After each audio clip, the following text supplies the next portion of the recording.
Hey kids, it's time for another episode of Story Time with Professor Jesus. Hey class, welcome to Economics 316. I'm Professor Jesus. Today in class we're going to be talking about purchasing power, and we'll be using the U.S. as a case study to see what parts of an economy affect purchasing power and why workers in the U.S. seem to be losing purchasing power. But first, let's talk about our subject a bit. What do we mean by economics? When most people hear the word, they think of the study of money. However, people don't really need money to survive. They need resources like food and water and shelter, and they need services like healthcare and education. Since resources are often finite and limited, and services require people's labor, which is also limited, people use money as a tool to help them figure out how to distribute their limited labor and resources in ways that ensure that hardworking people are taken care of and nobody takes more than their fair share. For people in an economy, money is supposed to be a symbol that represents some contribution that its possessor made to society, which made society able to provide for people. You do something that helps someone, they pay you for it, so that way you can afford to pay the next person that you need help from, and they can afford help when they need it. But for the purposes of studying economics, while money is a tool that might help us figure out how to look at a very complicated economy, it's important to keep in mind that economics is the study of limited or scarce resources, and money is simply a lens that we use to look at the economy because it helps us see how resources are supposed to move through the economy. But, as with any other religion, it's important to learn the difference between the symbols and institutions of an economy and their actual underlying meaning, purpose, and goals. So, let me give you an example of how looking at an economy by following money and looking at an economy by following resources are different, that relates to today's main topic of purchasing power. In the U.S., taxpayers subsidize the cotton industry significantly, providing over $1 billion in subsidies per year since 1998, and as much as $3.7 billion in 2005. What effect does this have on the economy? Alright, so let's take a look at what's going on in our system here. We have cotton producers in the U.S. who are selling their cotton to consumers in the U.S. They're also exporting their cotton to foreign consumers. Foreign cotton producers are selling their cotton both to foreign consumers and to U.S. consumers in competition with U.S. cotton producers. And the cotton subsidies in the U.S. help bring the price of cotton down by giving money directly to cotton producers. Now, if you're looking at this strictly from a monetary perspective, it seems as though consumers in the U.S. would benefit from this because it allows cotton producers to sell their products at a lower price, while still having the same amount of money coming in, and therefore still being able to maintain the same level of productivity. Since prices go down, U.S. producers are able to sell more, and since the difference in price is made up for by subsidies, the total profit that they make goes up, even though the price they're selling cotton for goes down. So it seems like the subsidy is good for both producers and consumers in the U.S. It also seems like cotton producers in the rest of the world are hurt because they have a harder time selling their cotton when the U.S. producers can sell theirs cheaper, meaning that the U.S. will export more cotton and likely bring more money home overall than it would without the subsidy. So looking at the economy strictly in terms of the flow of money, it looks like the cotton subsidy is good for the U.S., but bad for the rest of the world, and would increase the purchasing power of the average U.S. citizen by making prices cheaper. But before the U.S. celebrates, let's take a look at where the resources are actually going. The U.S. is exporting more cotton, but they're selling it at a lower price, which means that the amount of resources that they can afford to import per amount of cotton that they export will be reduced. All that cotton still requires labor and land and water and fertilizer and more to grow, so the U.S. has to spend more of its resources to produce that cotton. But since it receives fewer resources back per amount of cotton exported, the U.S. actually loses resources overall. And those lost resources mean that there's less actual stuff available for Americans to purchase. So their purchasing power will go down. From a resource perspective, the U.S. actually loses a lot more cotton than what it gains in other resources because of the subsidy. So looking at the economy from a monetary perspective, rather than from a resource perspective, will distort your view of how the world really works. Let's keep that in mind as we continue to look at other factors that affect the purchasing power of workers. Now, direct corporate subsidies in the U.S. total about $100 billion a year from the federal government, not including tax breaks and trade barriers designed to benefit specific industries, and an additional $80 billion a year from state and local governments. Now, while that's a very significant amount, and those subsidies do hurt U.S. consumers, they're only one contributing factor among many to the large and growing gap between the rising productivity of the average U.S. worker and their stagnant purchasing power. So, before we dig any deeper into what's causing the problem, let's get a better sense of just how big the problem is. Since 1980, the hourly productive output of the average worker has increased 80%. During that same time, the hourly compensation of the average worker increased 8%. The change since the early 1980s has been dramatic, but even prior to that, we can see that productivity was increasing a little bit more quickly than compensation in the 1960s, and that gap widened significantly over the 1970s.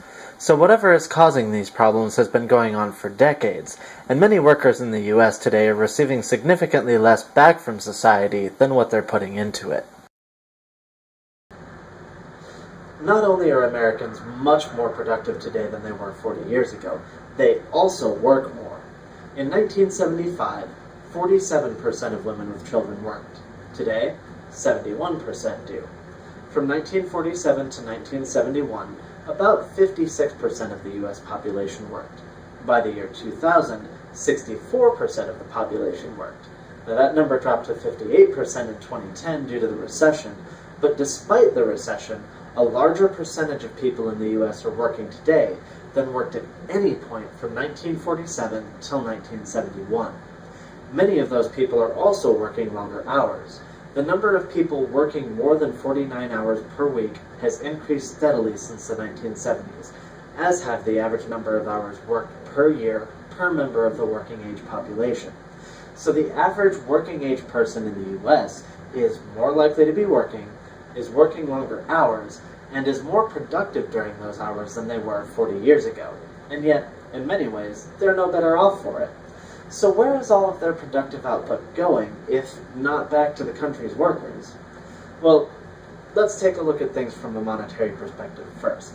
From the monetary perspective, it looks like a lot more of the wealth generated by their productivity is going to the top earners in society.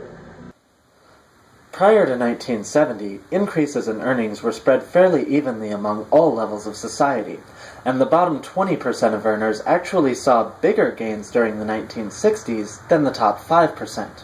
However, since the mid-1970s, earnings for people at the top have increased considerably faster than for the rest of society. The top 1% in the U.S. earned 281% more after taxes in 2007 than they did in 1979. While the middle fifth earned only 25% more, and the bottom fifth earned only 16% more, and most of that increase was due to working longer hours, not better pay. In 1980, the average CEO earned 50 times more than the average employee. Today, they earn 300 times more. Not only are they making more money, they're amassing large amounts of wealth. The top 1% of Americans now controls 43% of the country's financial wealth. Just thinking about it makes me mad enough to flip over a money changer's table.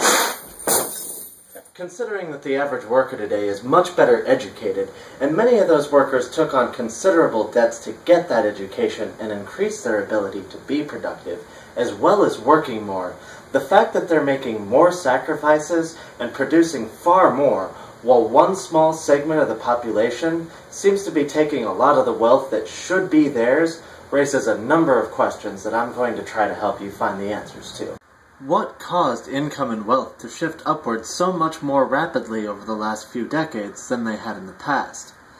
What's preventing worker pay from increasing along with productivity and the income of the very wealthy? And to what extent is the increase in income among the rich affecting resource availability for the rest of society? There are many factors that have contributed to the growth in income and wealth disparity over the last few decades, We talked earlier about how subsidies can actually hurt people's purchasing power, but they also affect wealth disparity. In order for a business in a capitalist, market-based economy to survive, they have to invest in things that will increase their revenues. A company's main source of revenue is normally its customers, which means that in order to make money, they have to invest in producing goods and services that people want to pay for. And a big part of that means investing in the workers who produce and distribute those goods and services in order to keep them engaged and productive. But when government subsidies become a significant source of revenue for a company, the more dependent their profits become on government, the less dependent they are on their customers, and the less necessary their workers become relative to their upper management, who often spend a lot of their time dealing with elected officials and government agencies. So the more dependent a company's profits are on government subsidies, the more that company will be willing to invest in the people at the top of the company who are responsible for maintaining and expanding that particular source of revenue, and the less they'll need to invest in their workers who are taking care of their customers. But the more dependent a company is on sales from its customers in order to turn a profit, the more they will have to invest in their workers in order to make sure that they're motivated to satisfy the company's customers and keep those sales coming in. Many politicians believe that corporate subsidies promote job growth and help workers, but it doesn't really look like subsidies would have much of a positive effect on workers. In fact, 7 of the 10 biggest individual recipients of corporate subsidies are manufacturing firms like Boeing, General Motors, and Nike, which hasn't prevented the U.S. from losing manufacturing jobs or stopped manufacturing workers from losing pay relative to their productivity over the past few decades. So, how much of the change in worker purchasing power over the last few decades is due to increases in corporate subsidies? Tracking the change in corporate subsidies over the past few decades is difficult because they go through a variety of different programs, and much of the money is distributed in one-time payments and earmarks under a variety of different spending bills. But one of the biggest subsidy programs, farm subsidies, are relatively easy to track, and they've increased from $9.3 billion in 1990 to $24.3 billion in 2005. And we definitely see a pattern of subsidies being increasingly skewed towards large agribusiness firms over small farms. 10% of the farms receiving subsidies received 3/4 of the subsidies, while 62% of farms received no subsidies at all. Even outside of agriculture, it appears that subsidies primarily benefit large, already well-established companies over small businesses and new competitors. Since 2008, the number of subsidy deals per year paying over $75 million to a single company have doubled, while the overall number of small development programs and smaller subsidies has actually decreased. For those large subsidies in particular, the average cost in subsidies per job created is $456,000, far more than the average job created by those subsidies actually pays their workers. So it appears that corporate subsidies are doing more to increase corporate profits than to create jobs, and doing more to help larger companies than smaller companies. And the fact that those subsidies help big businesses far more than they help small businesses leads to another factor that's been driving income inequality. There are some significant differences between the organizational structure of a small business and a big business that affect wealth disparity. In a small business, such as an individual store, you normally have one layer of management, the store manager. As that business expands, it will need additional store managers for each new location, but it will also eventually need an additional layer of management to coordinate distribution and promotion between stores. As the company expands even further and enters new markets, it will eventually need market managers, area managers, regional managers, and more. So the more a company expands, the more layers of management it will need, which also means that more of its resources will end up going to its managers relative to the amount going to its employees. Of course, each layer of management expects higher compensation than the layers of management below them, which means that the bigger the company is, the bigger the difference will be between the earnings of the people at the top of the company and the earnings of the people at the bottom of the company. So the fact that subsidies primarily go to big businesses rather than small businesses is increasing wealth disparity and reducing workers' purchasing power in a variety of ways. But while direct cash subsidies have a significant impact, they only account for a small portion of the massive gap between the productivity of the average worker in the U.S. and their actual compensation. Another factor that people in the U.S. have been noticing lately is the declining purchasing power of the minimum wage due to inflation. The average minimum wage from 1950 until 1980 was roughly $9 an hour in 2013 inflation-adjusted dollars, and President Obama recently suggested increasing the minimum wage to that amount. However, since the mid-1970s, the minimum wage has not increased enough to keep up with inflation, and has averaged much closer to the current $7.25 an hour. There has been much debate over the proposed minimum wage increases, with supporters arguing that increasing the purchasing power of low-wage workers would help boost economic activity, and opponents arguing that increasing the minimum wage would destroy job growth.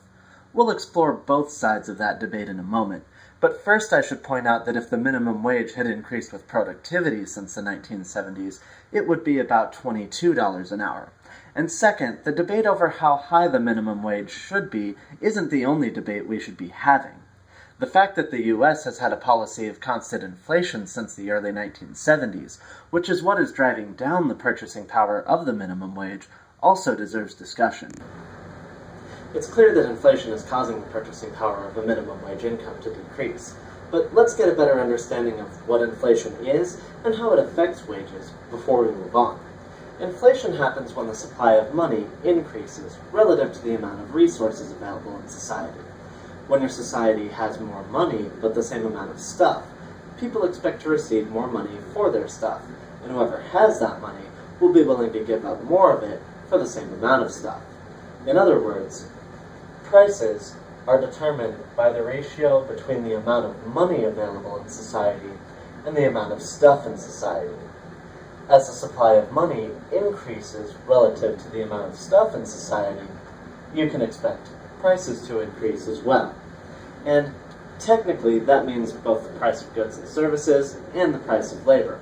But there are some differences between how inflation affects the price of goods and services and how it affects wages. See, the price of goods and services can fluctuate very quickly. Gas prices change every day, supermarkets change their prices every week, and in general, it takes very little time from the time when the supply of money inflates until the time when the price of goods and services increase. Wages, on the other hand, tend to adjust much more slowly. Most workers receive a raise only once a year, if they even receive one at all. So when inflation happens, you would expect there to be a longer lag time between the time when the supply of money inflates and the time when wages increase. And during that gap between when prices increase and when wages increase, workers will have less purchasing power because prices will be higher, but they won't yet be making enough more money to make up for it.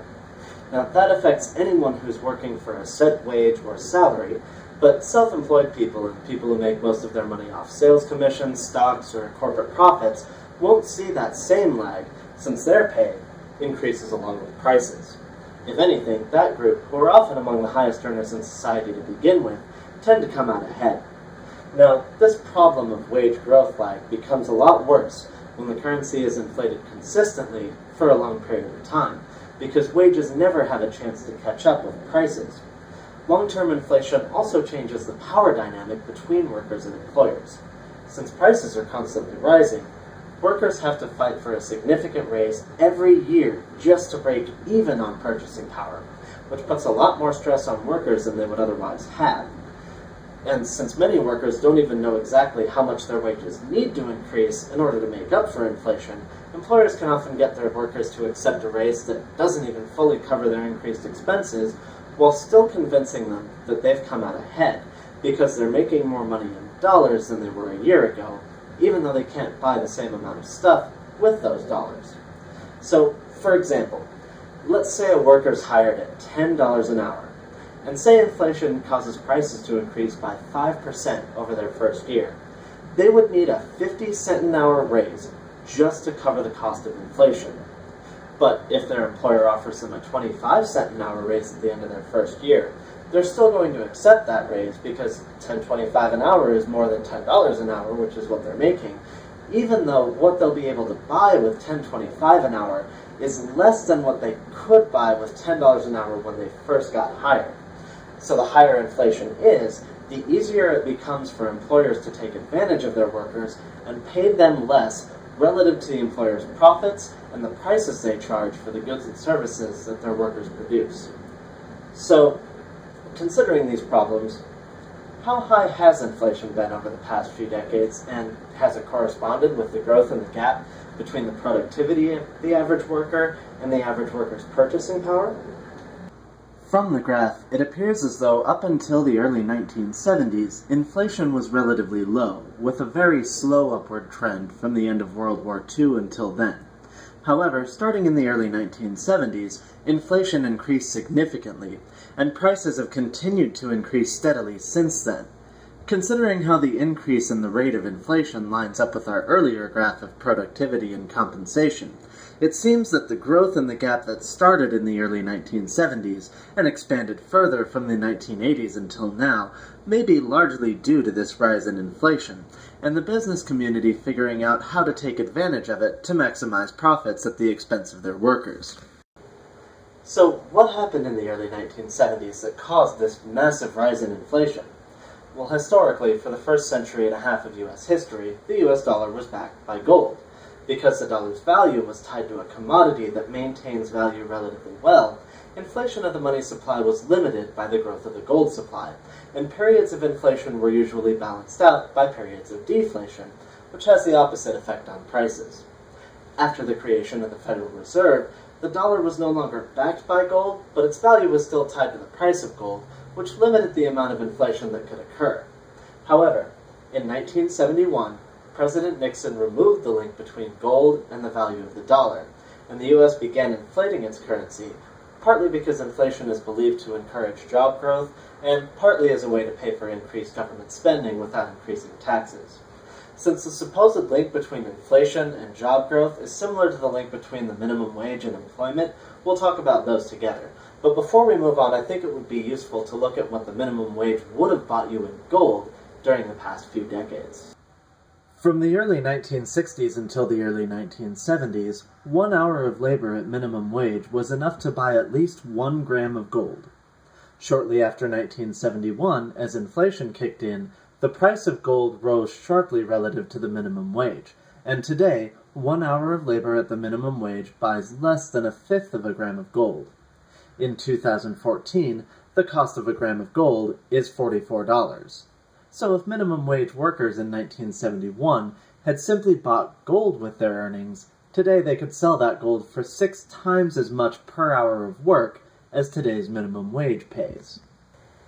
But, of course, attempting to pay workers that much would have an effect on a business's ability to create jobs. So let's jump into talking about how the minimum wage and inflation affect employment. The theory goes that as you increase the minimum wage, the price of labor increases, which makes it more expensive for employers to pay their workers for their productivity. In order to compensate for an increase in the minimum wage, businesses will have to do one of two things. They'll either have to raise prices, which they can only afford to do so much of without inflation, or they'll have to lay off any employees who are not productive enough that they can make a profit off of them at the higher pay rates. So as you increase the minimum wage, the cost of labor goes up, which destroys some jobs, but for those people who keep their jobs, who now have a higher wage as a result of the new minimum wage, their purchasing power will increase. Inflation, though, is expected to increase employment because it causes prices to increase faster than the cost of labor, which means that the cost of labor in real dollars actually goes down.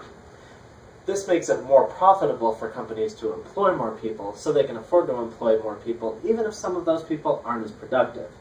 So with inflation, the real cost of labor goes down relative to prices, which means that companies can afford to create more jobs, but the purchasing power of those jobs will be lower because prices will be higher.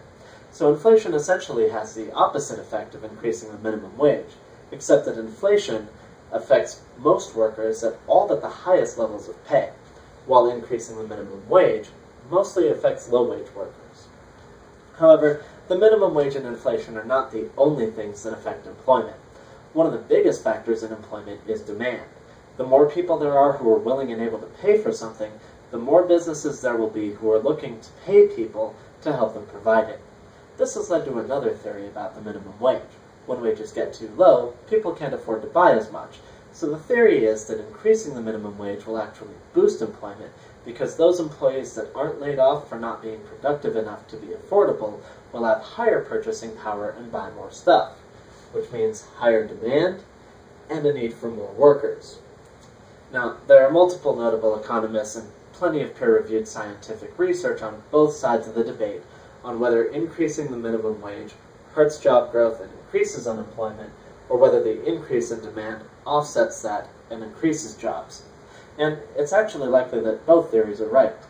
If the minimum wage is too high, many low-skilled and less productive jobs will disappear, but if the minimum wage falls too low because of inflation, consumer spending will drop and jobs will disappear, meaning that there's some optimum point in between those two that will maximize employment, and it's just a matter of figuring out where that point is. But wherever that point is, it won't really do workers much good to set the minimum wage at that point while the US dollar is still being inflated regularly. Even if the minimum wage is raised to $9 or $10 or $22 or $44 an hour, every additional year of inflation will bring its purchasing power back down until its purchasing power is back to what it is today, while the purchasing power of most other workers in society will have declined even further, especially relative to productivity. Looking at the minimum wage adjusted for inflation over the past few decades makes it very clear just how difficult it is for wages to keep up with the high rate of inflation. From the 1930s through the 1960s, the minimum wage increased more quickly than inflation, but most of the minimum wage increases since 1971 didn't even make up for the inflation that had occurred since the last time the minimum wage was increased, and constantly trying to fight for a small increase in the minimum wage every few years while inflation is constantly driving down its purchasing power is likely to continue being a losing battle for low-wage workers. Meanwhile, the middle class will slowly continue being dragged down to a lower income level, with no wage laws to bring their income back up. It would take an even bigger miracle than anything I ever pulled off to make wages keep up with the kind of inflation the U.S. has seen since 1971, and this downward wage spiral can only be fixed by fixing the currency. So, what are the alternatives to inflation?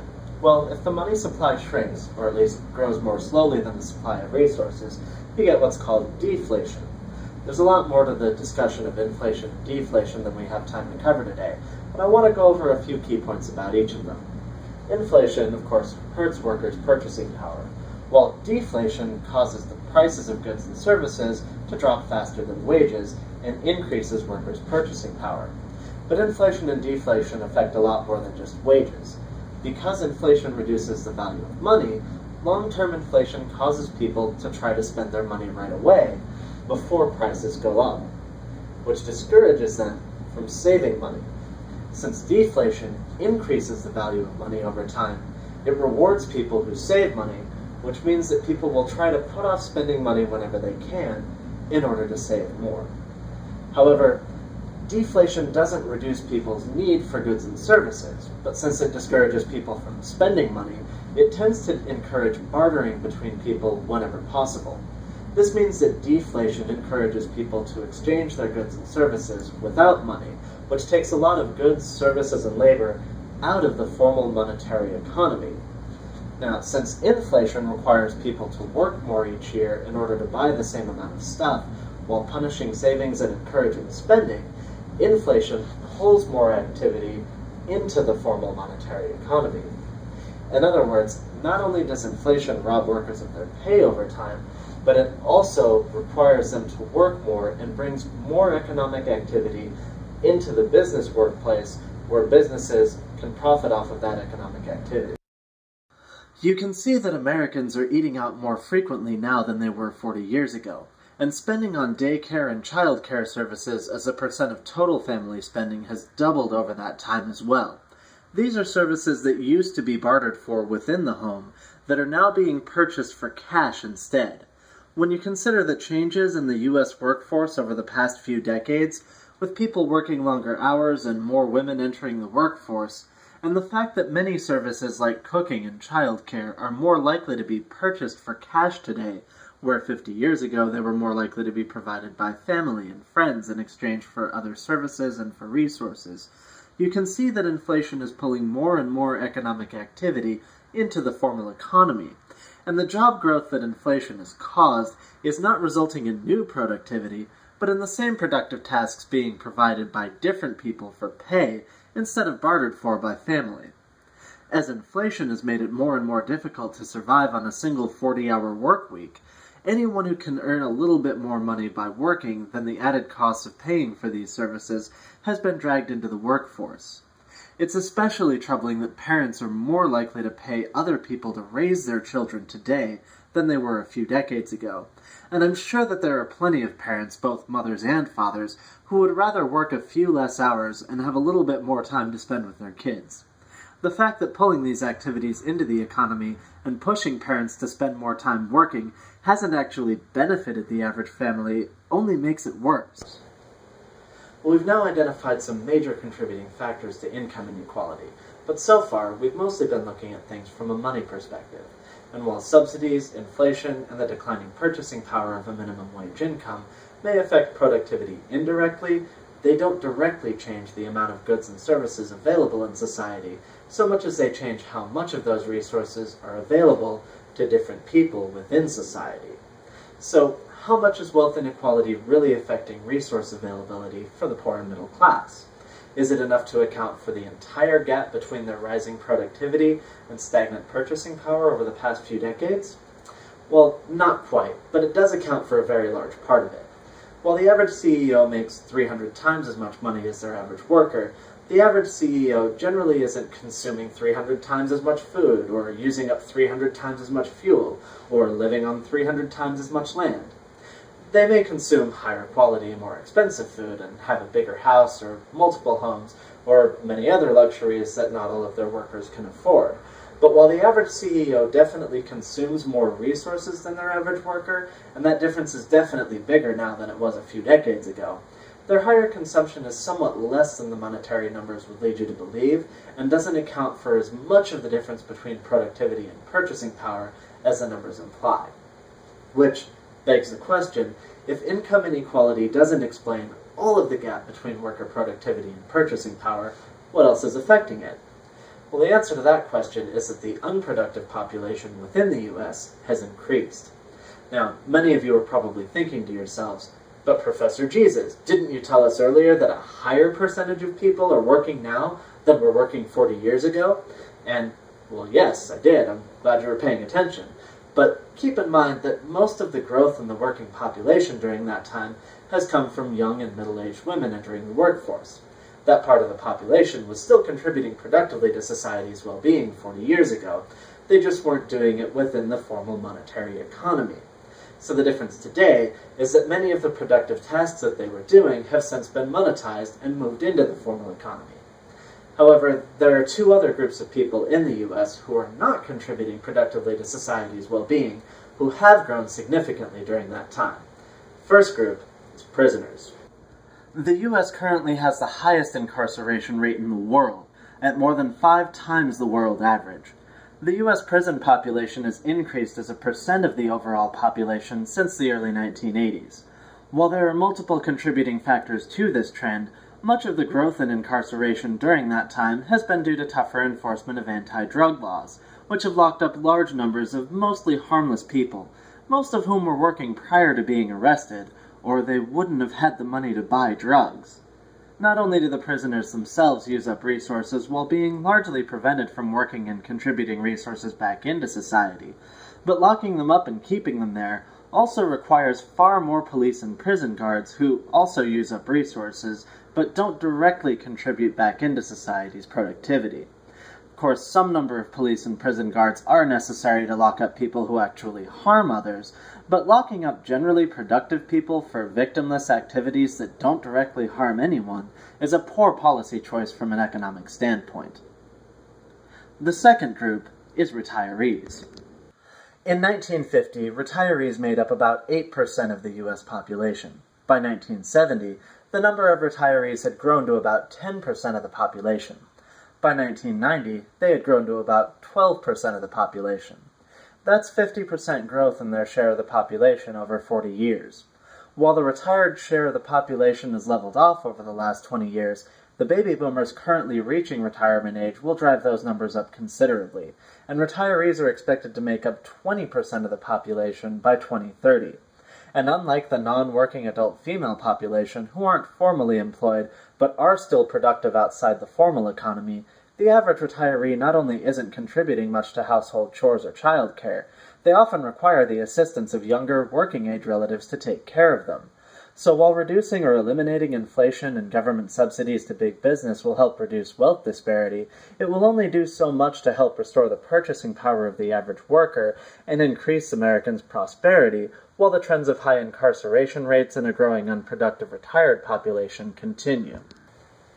To sum up, there are many factors that have prevented workers' wages from increasing with productivity over the past few decades.